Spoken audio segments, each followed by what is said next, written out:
चलिए हम आ गए हैं अपनी अगली क्लास में प्रत्यावर्ती धारा अतिरिक्त अभ्यास का सवाल नंबर 14। ठीक है, 13 नंबर तक हम कर चुके। पहली क्लास में हमने केवल 2 सवाल किए हैं। ठीक, 12 में 7-6 सवाल छिपे हुए थे। अब चलिए 14 नंबर में देखते हैं।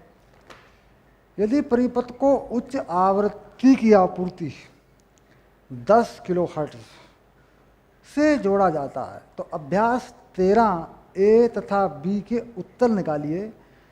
इससे इस कथन की व्याख्या कीजिए कि अति उच्च आवृत्ति पर, आवृत्ति बहुत ज़्यादा हो जाए, ठीक, किसी परिपथ में प्रेरक लगभग खुले परिपथ के तुल्य होता है। स्थिर अवस्था के पश्चात किसी डीसी परिपथ में प्रेरक किस प्रकार का व्यवहार करता है।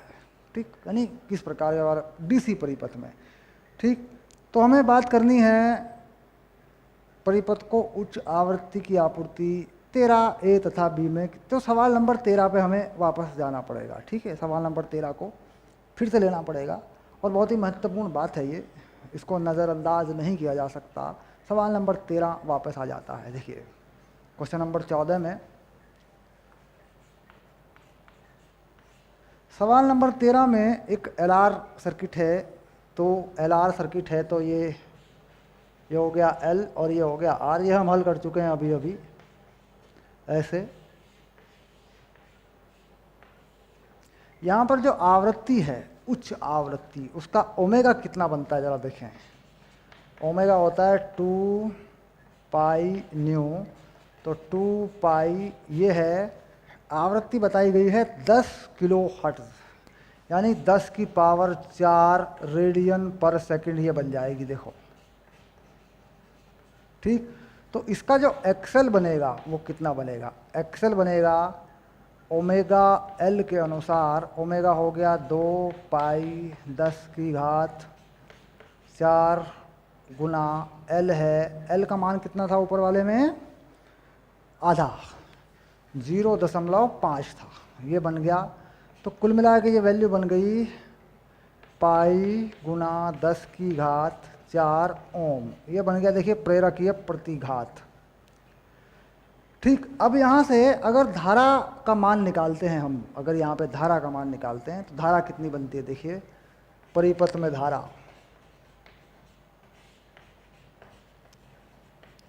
तो धारा का हम लोग RMS मान निकाल लेते हैं। कितना बन रहा है जरा देखें एक बार। धारा का परिपथ में 240 वोल्ट का है और यहाँ पर नीचे जो चीज़ आती है वो आती है XL का स्क्वायर प्लस R का स्क्वायर। ये हम बता चुके हैं, पिछले वाले सवाल में हम कर चुके हैं इतना, क्योंकि कैपेसिटर नहीं है, संधारित्र नहीं है। ठीक है, तो यहाँ से हल करने के बाद अगर मैं ये मान रख दूँ R का जो मान है वो कितना है, R का मान है 100, R का मान है 100 ओम, L का मान है 0.5 हेनरी। अगर मैं ये दोनों मान रख दूं तो धारा का मान निकल के आता है बहुत कम मान आता है। ये आता है 1.1 10 की घात -2 एम्पियर। बस धारा का मान बहुत कम हो गया। ठीक,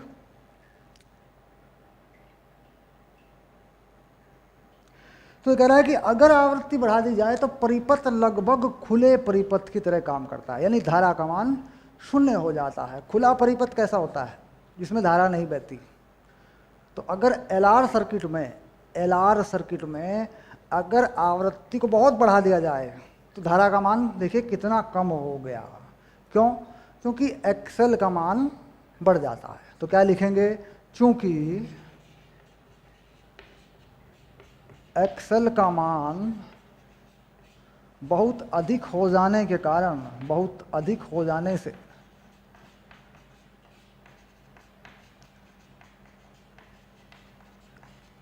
धारा का मान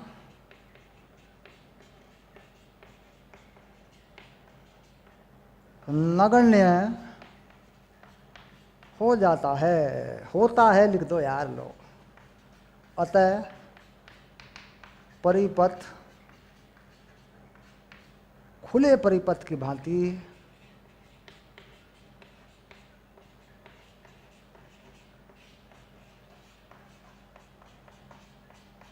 कार्य करता है, मतलब कार्य करता ही नहीं, सीधी सी बात यह है। कार्य का खुला खुला परिपथ क्या होता है, जिसमें कोई धारा नहीं है, तो धारा का मान नगण्य हो गया। ठीक, यानी अगर किसी प्रेरक का प्रेरकत्व बहुत ज़्यादा ना हो, मान लीजिए प्रेरकत्व बहुत ज़्यादा नहीं है और आपने उस परिपथ को खुले परिपथ जैसा बनाना है, तो क्या करेंगे, ये आवृत्ति बढ़ा देते हैं। अगर ये आवृत्ति बढ़ा दी आपने, ठीक, तो खुले परिपथ जैसा हो जाएगा। क्यों? क्योंकि एक्सेल का मान बहुत बढ़ जाएगा, धारा का मान कम हो जाएगा। ठीक, ये आवृत्ति किसकी है, यहाँ की आवृत्ति है, एसी वोल्टता स्रोत की जो आवृत्ति है। कहाँ दिखती है, यहाँ दिखती है, देखो V M sine omega T में ये आवृत्ति जो होती है, ये वाली जो आवृत्ति है, ये यही है, ये ओमेगा। ठीक, अब कहता है कि इसकी तुलना उस व्यवहार से कीजिए जो कि डीसी परिपथ में एक संधारित्र प्रदर्शित करता है। डीसी परिपथ में एक संधारित्र प्रदर्शित करता है, तो संधारित्र में आवृत्ति कितनी, डीसी परिपथ में आवृत्ति कितनी होती है, आवर्तकाल कितना होता है, आवर्तकाल। ठीक, अब आवर्तकाल या आवृत्ति की बात करें तो डीसी परिपथ में एक निश्चित वोल्टता बनी रहती है, यानी वोल्टता का आवर्तकाल जो है वो कितना होता है। अगर कोई दोलन जो है, कोई दोलक दोलन ना करे, मतलब वहीं का वहीं रहे, एक बार जाए तो फिर कभी वापस ना आए, तो दोलन काल कितना हो गया, अनंत हो गया। तो दोलन काल अवर्त होने से क्या होता है, आवृत्ति शून्य हो जाती है। तो शुरू में क्या होता है, स्टार्टिंग में जो प्रेरक होता है वो ब्लॉक कर देता है, वो ब्लॉक कर देता है। ठीक, अगर वो शून्य कर देंगे तो शुरू में देखिए यहाँ पर ये चीज़ ये हो गई शून्य, तो ये धारा नॉर्मल, लेकिन उसके बाद जब स्थायी अवस्था प्राप्त होती है तो बाद में फिर वो कुछ नहीं करता, फिर वो जो कहता हूँ उसका जो एक्सेल है वो ख़त्म हो जाता है बाद में। शुरू में तो क्या करेगा, प्रेरित करेगा धारा को, उल्टी दिशाएं बनाएगा तो ब्लॉक कर देगा शुरू में। ठीक, लेकिन बाद में जब स्थायी अवस्था प्राप्त होती है तो ये फ्रीक्वेंसी शून्य हो जाती है। देखिए फ्रीक्वेंसी शून्य हो गई, मान लीजिए डीसी परिपथ में ये आवृत्ति कितनी हो गई, शून्य हो गई मान लीजिए, तो ये एक्सेल शून्य हो जाता है। एक्सेल शून्य हो जाने के कारण ये चीज़ शून्य हो जाती है, तो क्या होता है, आई होती है V/R बस। यानी अगर इस परिपथ को मैं AC के बजाय DC का कर दूं, इसको देखो DC का परिपथ करूंगा अब मैं, ये कर दिया DC का परिपथ, ये बना दिया देखो DC। ठीक, तो DC में आवृत्ति कितनी हो गई, शून्य है, एक्सेल कितना हो गया, शून्य है, तो आवृत्ति को अब शून्य लिखूंगा, इसे हटा लूंगा, देखो यहाँ से अब DC परिपथ बना दिया, आवृत्ति शून्य है, एक्सेल का मान शून्य है। ठीक, अब DC परिपथ पे चला रहा हूँ, यहाँ पे एक्सेल का मान शून्य है। ठीक, तो धारा का मान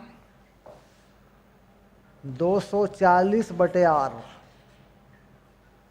सिर्फ एक प्रतिरोधक की तरह परिपथ काम करता है डीसी में।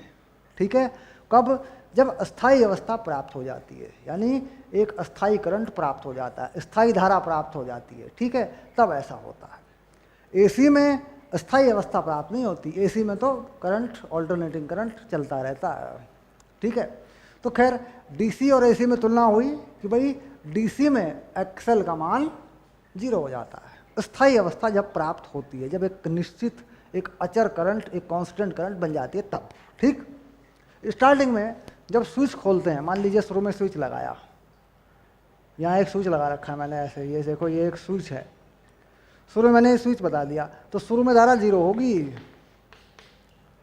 फिर धारा का मान धीरे धीरे धीरे धीरे धीरे धीरे धीरे बढ़ता जाएगा, बढ़ने के बाद ऐसी स्थिति आ जाती है, यानी परिपथ जो है बस प्रतिरोधक के अनुसार ही कार्य करता है।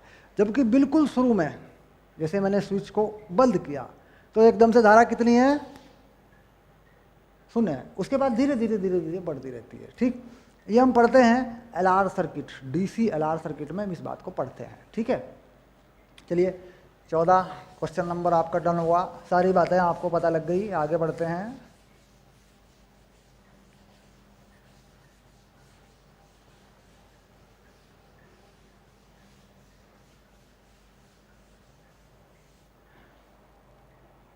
15 नंबर।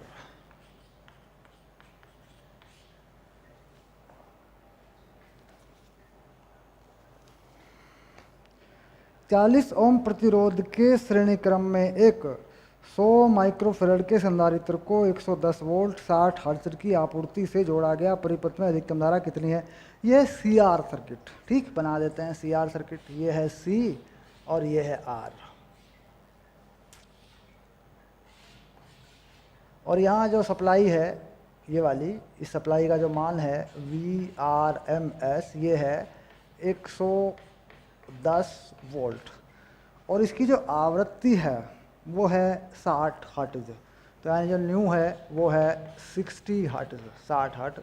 ओमेगा कितना हो जाएगा? ये हो जाएगा 2 पाई न्यू, ये हो जाएगा 120 पाई रेडियन प्रति सेकंड। ये हमें निकाल लेना चाहिए पहले ही। सी का मान कितना है? 100 माइक्रोफेराड। ये है 100 माइक्रोफेराड का कैपेसिटर। प्रतिरोध कितना लगाया? प्रतिरोध आर का मान है 40 ओम। लो जी, सब कुछ फिट हो गया एकदम, सब पता लगा दिया। क्या पता करना है? परिपथ में अधिकतम धारा कितनी है? धारा शीर्ष और वोल्टा शीर्ष के बीच समयपस्थता कितनी है? अधिकतम धारा और वोल्टता के बीच समयपस्थता, दो बातें पकड़नी है, ठीक है। परिपथ में अधिकतम धारा, ऐसे लिखते हैं, ठीक है। परिपथ में अधिकतम धारा, तो परिपथ में हमें धारा मिलेगी कौन सी? यहाँ से हमें कैसी धारा प्राप्त होगी? यहाँ से हमें धारा का यहाँ पे RMS मान प्राप्त होगा, क्योंकि अधिकतम धारा तब मिलती जब ये अधिकतम होता हमारे पास। तो पहले हम क्या प्राप्त कर लेंगे? धारा का RMS मान। धारा का RMS मान प्राप्त करने के लिए क्या चाहिए हमें? हमें चाहिए प्रतिबाधा, ठीक। अब प्रतिबाधा का सूत्र क्या है हमारा? प्रतिबाधा कैसे निकालते हैं हम? प्रतिबाधा हमारे पास होती है XC माइनस XL का स्क्वायर प्लस R का स्क्वायर, ये होती है प्रतिबाधा। अब यहाँ पे L है ही नहीं, इसमें प्रेरक तो है ही नहीं, तो इसका मतलब इसको शून्य लगा देंगे, इसको 0 लगा देंगे, तो कितनी हो गई प्रतिबाधा? ये हो गई XC का स्क्वायर प्लस R का स्क्वायर, ठीक। अब ये जो XC है इसका मान कितना होता है? इसका मान होता है 1/ओमेगा-C, और ये R का मान हो गया, ये आ गया। अब ओमेगा-C, ये रहा ओमेगा, ये रहा C, ठीक। इसको हल करेंगे तो ये प्रतिबाधा हमें मिलेगी, ठीक। इस प्रतिबाधा को हम डालेंगे धारा के मान के सूत्र में। IRMS ये कितना है? 110 वोल्ट है ये, बटे में क्या कर देंगे? प्रतिबाधा। यहाँ से हमें IRMS का मान मिलेगा। I का शिखर मान निकालना है, तो I का शिखर मान कैसे मिलेगा? IRMS को वर्गमूल 2 से गुणा कर देंगे, ठीक। ये मिलेगा हमें शिखर मान, ठीक। तो कुल मिला के हमें पहले Z निकालना पड़ेगा, Z, ठीक। Z के लिए हमें XC हमें परेशान करेगा, क्योंकि 1/ओमेगा-C है। इसे निकाल लेता हूँ पहले मैं, XC निकालता हूँ पहले। 1/ओमेगा-C 120 पाई, और C है 100 माइक्रोफेराड, ठीक। माइक्रोफेराड को हटा देता हूँ, 10 की घात -6 लगा देता हूँ इसकी जगह पे, ये लो। अब देखो 10 की घात कितनी है? 1 2 3, तो 3 तो गायब हो गई इसमें से, लो -3 रह गई, और यहाँ से ये 0 गया, यहाँ से ये 0 गया, लो, ठीक। ऐसा हो गया ये। अभी 10 की पावर 3 को भी हटा दूंगा, ये हो गया 1000, ऊपर बन गया 12 पाई, ये बन गया। अब इसको भी छोटा ठीक कर दूंगा मैं, इसको कर दूंगा मैं 500, इसको कर दूंगा मैं 6, इसको कर दूंगा मैं 250, इसको कर दूंगा मैं 3 पाई। यहाँ तक मामला पहुँच चुका, देखो XC हो गया 250/3 पाई, ठीक। अब 3 पाई कितना होता है? 3 पाई होता है 10 के आसपास, 3 3 9 9 10, तो ये कितना हो गया? 3 10 हो गया 26 27 26 के आसपास ये वैल्यू आ गई, लो ओम, लगभग है, ठीक है। अब ये वैल्यू आ गई 26 और ये आ गई 100, तो कुल मिलाकर कुल कितना मान बना?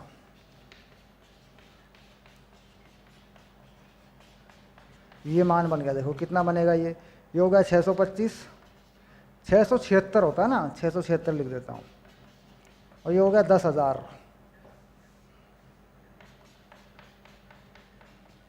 ऐसे इस तरीके से निकल जाएगा। अब कितना मान आ रहा है यहाँ रख के देख लेते हैं, क्योंकि गणितीय गणनाएं जो हैं यहाँ पर परेशान करती हैं। यह आएगा 3.23 एम्पियर। ये जो शिखर मान है ये पूरा आएगा, देखो ये पूरा निकल के आएगा 3.23 एम्पियर आएगा ये, ठीक। यानी पहले जो मान यहाँ जेड आएगा, जेड को यहाँ रखेंगे, फिर ये आरएमएस मान आएगा, इसको वर्गमूल 2 से गुणा करेंगे तो ये मान निकल के आएगा, ठीक। तो यानी यहाँ पे आपको वर्गमूल करना पड़ेगा। वर्गमूल करना बिल्कुल परफेक्ट, दशमलव के 2 अंकों तक 3 अंकों तक बिल्कुल आना चाहिए, हमेशा याद रखें। चलिए अब यहाँ धारा वोल्टता की में टाइम लैग देखना है, समय पक्षता, है ना।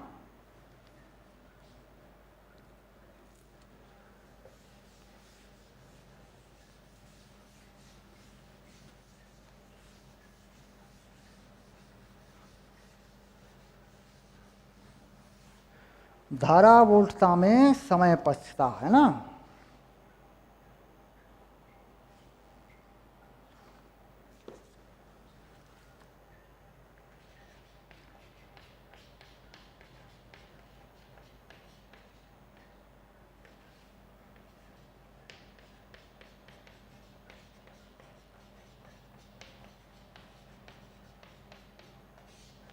तो ये क्या है, शिखर मान। हम ले लेते हैं भाई शिखर मान दोनों के, उनमें कितनी होगी ये, यानी जब अधिकतम मान वोल्टता का हो और अधिकतम मान धारा का, उनमें कितना समय का फर्क है। तो पहले क्या निकालते हैं, कला कोण। कला कोण कैसे निकलता है, tan फाई ये होता है XC माइनस XL बटे R। तो XC का मान देखो निकला पड़ा, XC का मान, XC का मान निकला पड़ा ये रहा 250 बटे 3 पाई, 250 बटे 3 पाई, और जो R का मान है वो है 40, तो ये हो गया 250 बटे 120 पाई। तो ये हो जाएगा फाई जो है ये मिलेगा आपको tan इनवर्स 250 बटे 120 पाई। अब ये जो मान है कितना आ रहा है देखो, 12 या 36, ये कम आएगा, 1 से कम आएगा, tan इनवर्स 1 से कम, मतलब ये कोण आएगा लगभग 30 डिग्री के आसपास। बाकी मैं देखता हूँ कितने अंश का कोण ये आ रहा है। क्वेश्चन नंबर ये आ रहा है लगभग 33.5 अंश में आ रहा है। इसे भाग कर देंगे ओमेगा से, तो समय पक्षता यानी ओमेगा डेल्टा टी, ये लिखते हैं फाई। किस में होता है ये फाई, रेडियन में होता है, ठीक। तो आ रहा है कितना, 33 आ रहा है, तो ओमेगा डेल्टा टी ये हो गया 33.5 पाई बटे 180, ये बन गया रेडियन।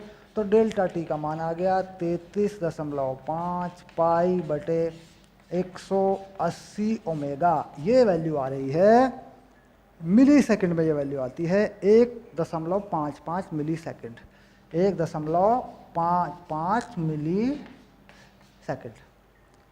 और यहाँ पर ये जो मान है ये पॉजिटिव आता है, इसका मतलब धारा वोल्टता से आगे है। क्या कहेंगे, धारा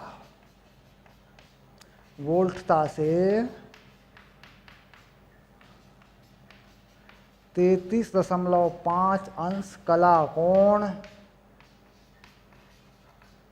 आगे है, ये भी बता देंगे, क्योंकि संधारित्र में धारा वोल्टता से आगे होती है, ये बात पक्की है, और प्रतिरोध में धारा वोल्टता के साथ होती है। तो कुल मिलाकर एक ऐसा परिमाण बनता है कि दोनों के बीच में, यहाँ पे 90 डिग्री आगे, ये कुछ कोण आगे, तो कुल मिलाकर एक ऐसा कोण बन जाता है इस सूत्र के अनुसार कि धारा वोल्टता से कलाकोण में आगे हो जाती है। अब ये कलाकोण निकलने के बाद हम टाइम लैग निकाल लेते हैं कि कितने समय के बाद वोल्टता का शिखर मान आएगा। धारा का शिखर मान तो हो गया, कुछ समय के बाद वोल्टता का शिखर मान भी होगा, क्योंकि धारा आगे है तो वो समय ये है, ठीक। इस तरीके से उसे निकाल लेते हैं। हमने पीछे के एक सवाल में भी ये बात करी है, समय पक्षता टाइम लैग इस मेथड से निकलता है, ठीक। ये हो चुका 15। चलते हैं 16 नंबर की तरफ।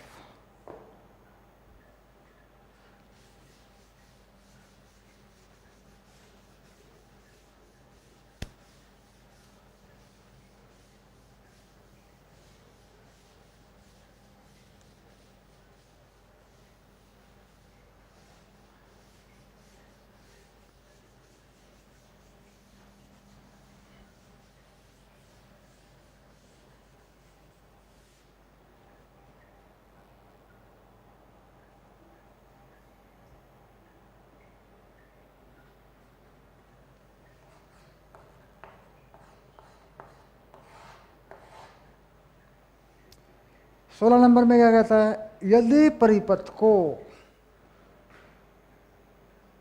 110 वोल्ट 12 किलोहर्ट्ज की आपूर्ति से जोड़ा जाए, ठीक, तो अभ्यास ए बी का उत्तर निकालिए। इससे इस कथन की व्याख्या कीजिए कि अति उच्च आवृत्तियों पर एक संधारित्र चालक जैसा होता है।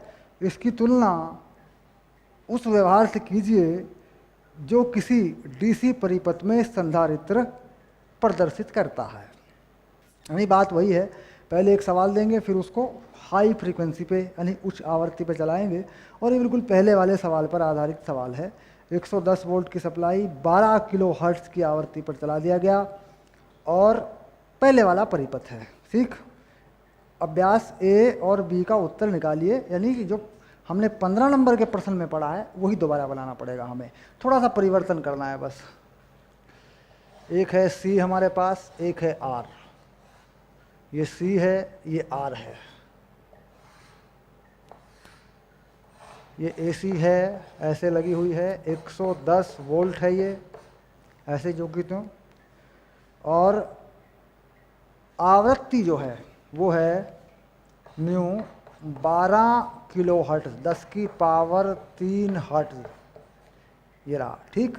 तो ओमेगा कितना हो जाएगा, ओमेगा हो जाएगा 2 पाई न्यू के अनुसार 2 पाई गुना 12 गुना 10 की घात 3 हर्ट्ज, ये बन जाएगी आवृत्ति। यानी बहुत हाई आवृत्ति हो गई, बहुत उच्च आवृत्ति हो गई। तो इसमें क्या होगा कि धारा जो है वो कैसे कितनी बहेगी वो हमें देखना है। तो धारा कितनी हो गई, IRMS, देखिए ये होता है 110 वोल्ट यानी वोल्टता का वर्ग माध्यमून मान VRMS, और नीचे होता है XC का स्क्वायर प्लस R का स्क्वायर। अब देखिए यहाँ होता क्या है, 110 XC में जो है, देखो XC होती है 1/ओमेगा C का स्क्वायर प्लस R का स्क्वायर, ये आ गया। अब यहाँ पर हम देख रहे हैं कि ओमेगा C जो ये जो चीज़ है ये वाली, ठीक, C का मान कितना है, C का मान है 15 में 100 माइक्रोफेराड, ऐसे आ गया, ठीक। अति उच्च आवृत्तियों पर संधारित्र एक चालक होता है। तो हमने कहा था कि भाई आवृत्ति बढ़ा दें, C बढ़ा दें, ये टर्म बढ़ा दें, तो क्या होता है, ये मान बहुत कम हो जाता है, ठीक। अब देखो ओमेगा C का मान कितना बनेगा, अगर देखा जाए यहाँ से देखते हैं ओमेगा C का मान, तो 1/ओमेगा C कितना बन रहा है, इसे कहते हैं XC। कितना बनेगा ज़रा देखो, ये कितना बन गया, देखो ये बन गया 24 पाई, 24 पाई, है ना। तो 1/24 पाई गुना 10 की घात 3 और गुना C 100 गुना 10 की घात -6, ये बन गया। देखो अब इसको हल करें तो देखो 10 की घात 6 यहाँ से ख़त्म हो जाएगी और ये बनेगा बस 2.4 पाई। तो 1/2.4 पाई बहुत कम मान है, दशमलव में आ गया ये मान, तो इसका मतलब हो जाएगा कि ये मान लगभग शून्य हुआ, 1/10/R हुआ। ये देखिए ये धारा का मान IRMS, क्योंकि XC का मान लगभग 0 आ गया। तो जब XC का मान लगभग 0 आ गया, ठीक, तो इसका मतलब ये चीज़ परिपथ में है ही नहीं, ये चीज़ परिपथ में नहीं है, फिर ना के बराबर हो गई ये चीज़। तो परिपथ कैसा हो गया, शुद्ध प्रतिरोधक की तरह काम करेगा। तो यानी ये धारिता जो है, ये संधारित्र क्या करेगा, एक चालक तार की तरह भांति काम करेगा, चालक तार। समझ रहे होंगे बात को। चालक तार से मतलब ये नहीं है, यहाँ पे गायब हो गया ये। क्यों? क्योंकि इसके द्वारा जो प्रतिबाधा या प्रतिघात बनना चाहिए था यहाँ पे, वो बहुत कम बना, वो लगभग 0 बना। तो धारा कितनी आ गई? धारा आ गई केवल V/R।